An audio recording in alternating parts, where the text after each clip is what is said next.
What's up all you cool snakes neonates, how's it going? I hope you're all keeping well. Behind me is Alita's new house. We built it from scratch. Let's do another how-to episode. I'm redoing a lot of my old videos so that I can delete them because my editing's a lot better and my surroundings are a lot better and the animals I've got are sort of increased now as well. So there's more for you guys to see. So I'm going to redo all my old videos and do them properly. So this is going to be how to build your own vivarium video. So this one right behind me, I also built my 6 foots. So I built those two as well, you guys may remember them. So without further ado, let's get into how to build your own vivarium and maybe save yourself a little bit of pennies. Not much, but maybe a little bit. So when you first start, you're going to want to figure out where you're going to put your vivarium. What animal's going in it, what size of viv it needs, and what space you can give it, which is something you should really take into consideration before you buy the animal. This is an upgraded viv, so we already have Alita, and this is going to be our final viv. This is going to be our forever home. This is an 8 foot by 3 foot by 3 foot. So this space behind me here was the spot that we had to deal with, which basically this 8 foot fit in perfectly. So find this spot, you're going to put that viv, measure it up, figure out what dimensions you have to work with. Next up, draw yourself a plan, get your measurements and your sizes, start drawing up plans as to what you're doing. Now I went to B&Q, the wood is about the 8 foot by 5 foot. So I figured out the size of the wood that B&Q give you. I figured out the sizes I would need, and then I drew a plan on the bits of wood because B&Q actually cut the wood for you. So I just took in a plan, all the bits of wood that I needed and all that kind of stuff for the sizes, and I went to B&Q with my sizes, grabbed the wood, they cut it into size, and that was it. Quick and easy and simple. If you are cutting the wood yourself, make sure you're cutting it straight, otherwise it's just going to be absolutely awful. If you have somewhere you can take it where you can cut it where it's going to be machine cut and guaranteed to be straight, do that, because that will honestly save you a lot of hassle, and it's also a lot easier. That was my original drawing, that was what I wanted it to look like. Kind of looks like that. Awesome! Except for there's a lizard in this one. So I chose to go with 18mm plywood. I always use plywood to build my vivs. I never use anything like chipboard or anything porous like that because the moisture seems to get into that stuff and separate it, as you can see here with the Viv Exotic builds. It just never ends well, whereas the plywood seems to last a lot better. It's a lot lighter than like MDF and all that kind of stuff as well. So if I'm building them out of wood, I always use 18mm plywood. So, plans all drawn up. I went to B&Q, got some wood cut.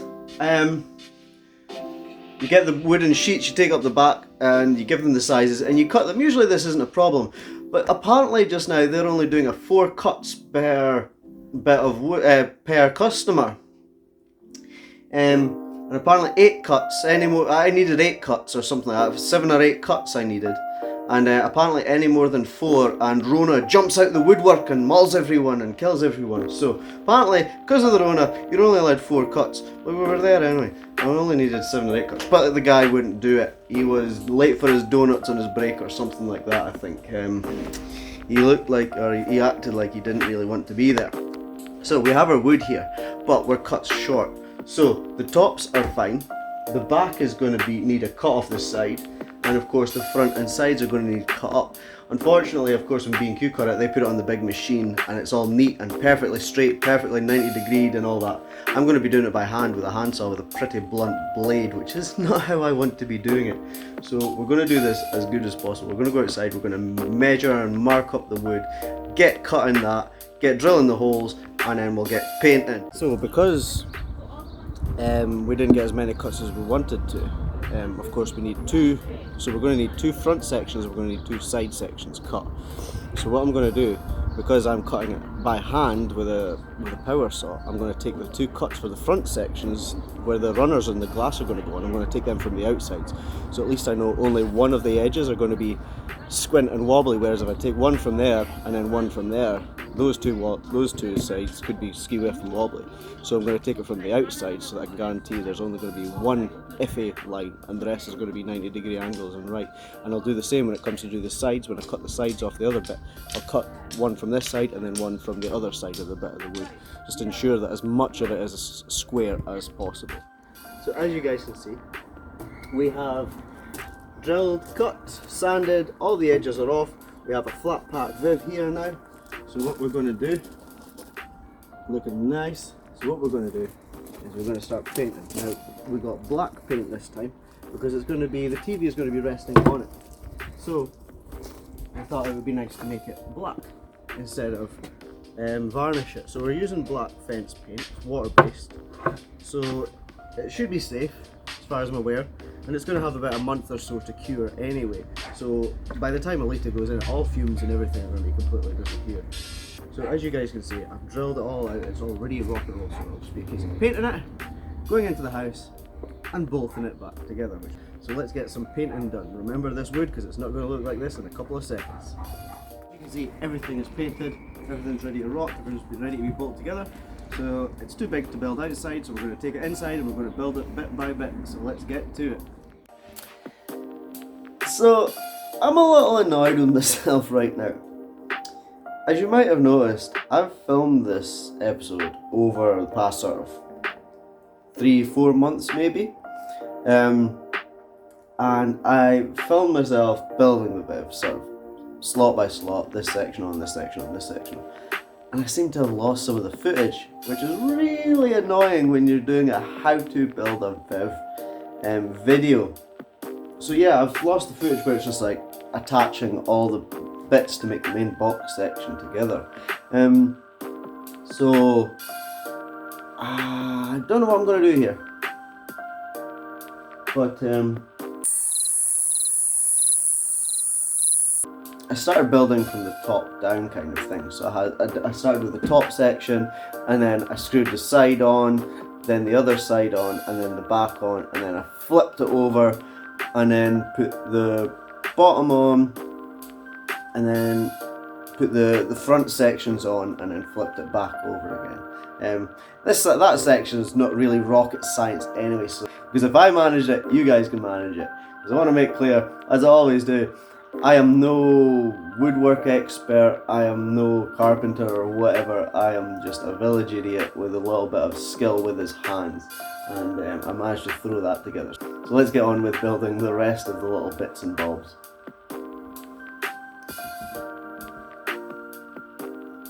Next up, we're going to cut a box bit out here so that we can get all the cables through the back for the basking lights, heat stuff.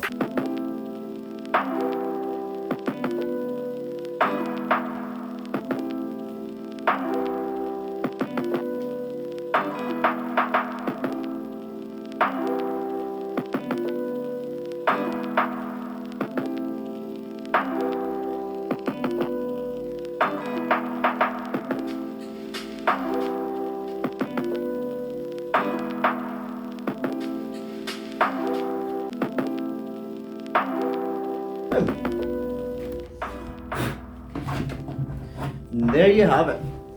A nice little slot to put your cables through and stuff. So let's go down a little bit below and we'll drill out a hole to put the thermostat through. So I made that slit up top for the cables to come through about exactly where I want the basking light to sit. So I'm going to drill this hole for the probe exactly underneath it so that the probe can come directly through and just sit where I want it to sit too.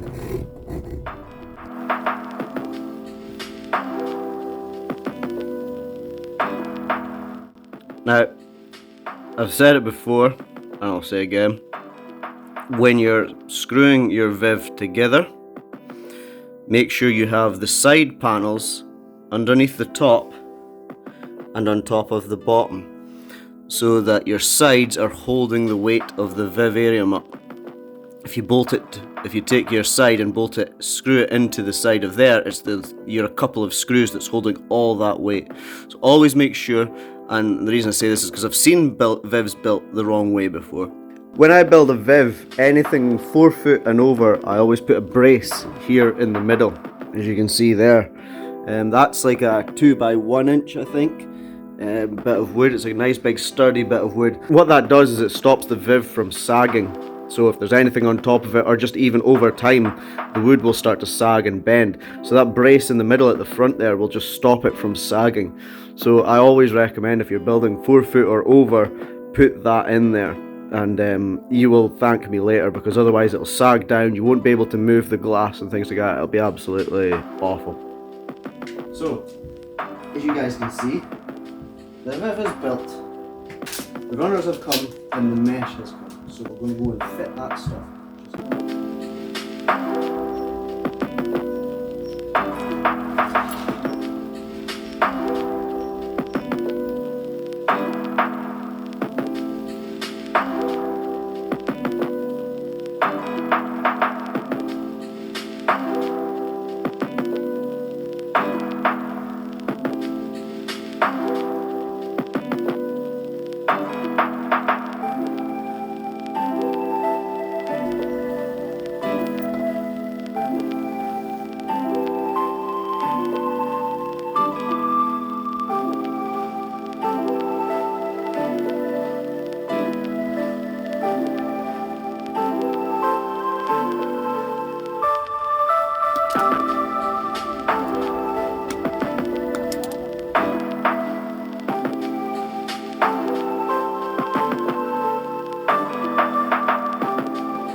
So as you can see, both vents are in, and what I've done is I've flushed them, so I've made them all nice and level, so it's all, none of it's sticking out, and it all looks proper and professional, as you can see, and it's all screwed in the back. I have made it so that where that inner edge is, where the cut edge is, it's about 1 mil back from this wood, so it doesn't stick out at all. And what I'll do is I'll just go, when I'm about to seal with a good old black HA6, so I'll go around and I'll seal all the bottom of it, and once I've sealed it, I'll also put a bead of sealer down the edge of this with the HA6, just to double make sure there's nothing sharp that Alita can get herself snagged on or cut on or anything like that.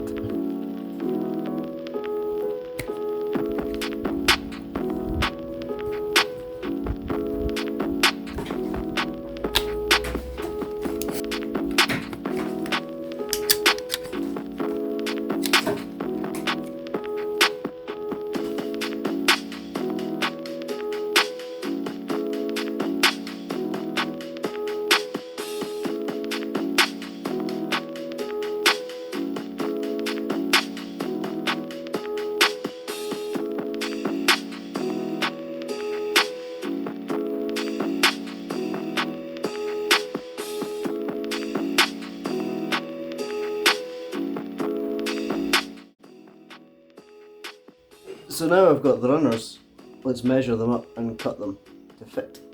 Remember, there is a top and bottom when it comes to fitting your runners, and the top part will be deeper than the bottom part. So now that it's built and Alita's in it for a bit, I've noticed that this viv, because it's higher, I deliberately built it higher because I felt like her basking bulb was too close to her in the old viv. So this one's a lot higher, it's 3 foot high. So I thought it would give her more of a larger basking area, because you're pulling up the basking spot, so it's got a wider spread at the bottom.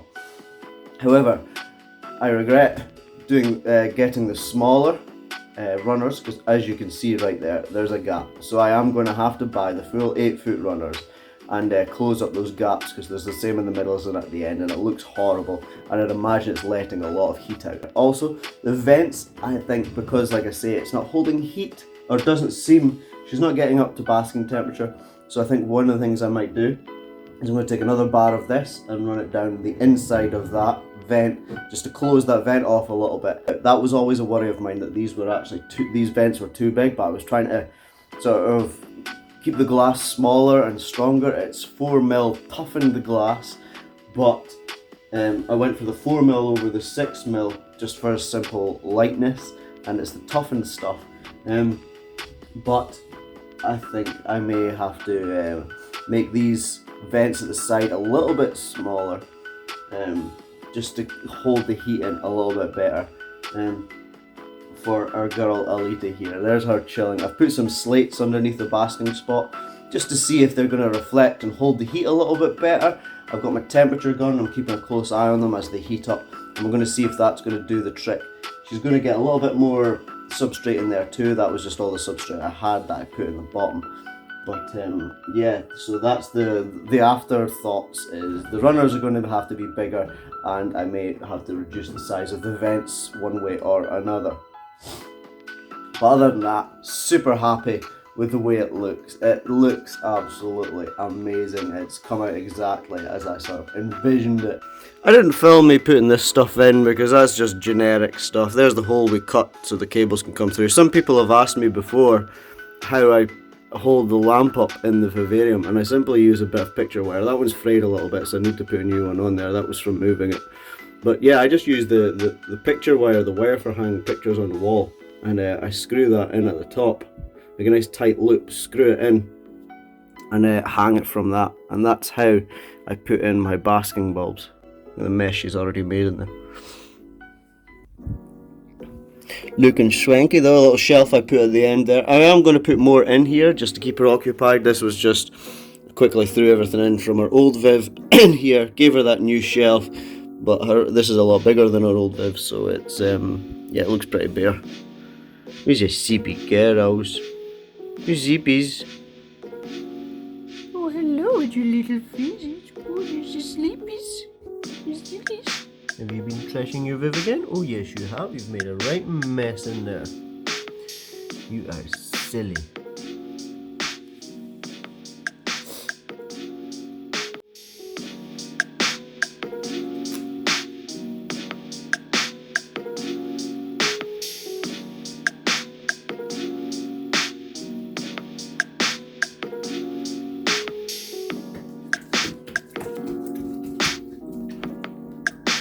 Shut up. And this is your finished result, guys. Well, almost finished. It's actually rather nice in here, guys, actually. I'm kind of jealous of Alita. But that's it done, guys. I'm going to do another video soon with updates of like how I've fixed the Viv and bits and bobs I've added to it and things like that. We're going to sort of modify it and give Alita a bit more. But for the time being, that's a general sort of how to build a vivarium. It's very simple and very easy. I hope you guys enjoyed that. I hope that was helpful for you as well, in one way or another. Because as I say, I'm just a gifted idiot. If I can do it, you guys can do it. So as always, guys, thank you very much for tuning in. Don't forget to like, subscribe, comment, share the page about all that good stuff, and I'll see you on the next one. Peace.